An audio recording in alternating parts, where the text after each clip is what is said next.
Networking ಪ್ರಯಾಣದೊಂದಿಗೆ ನನ್ನ YouTube ಚಾನೆಲ್ಗೆ ಸುಸ್ವಾಗತ. ನೀವು ವೆಬ್ಸೈಟ್ ಹೆಸರು ಟೈಪ್ ಮಾಡಿದ ತಕ್ಷಣ ನಿಮ್ಮ ಕಂಪ್ಯೂಟರ್ ಒಂದು ದೊಡ್ಡ ಜರ್ನಿ ಶುರು ಮಾಡುತ್ತೆ.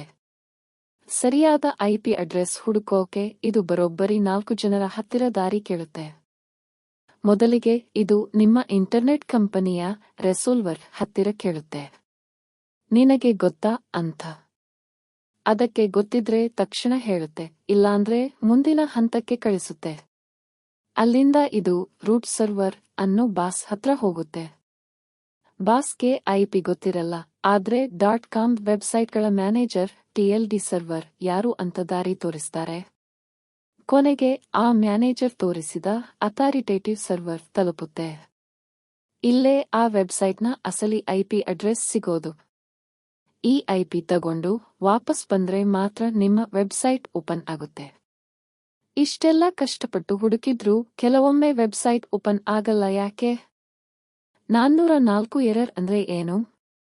ಸರ್ವರ್ ಫೇಲ್ ಆಗೋದು ಹೇಗೆ? ಮುಂದಿನ ವಿಡಿಯೋದಲ್ಲಿ ನೋಡೋಣ.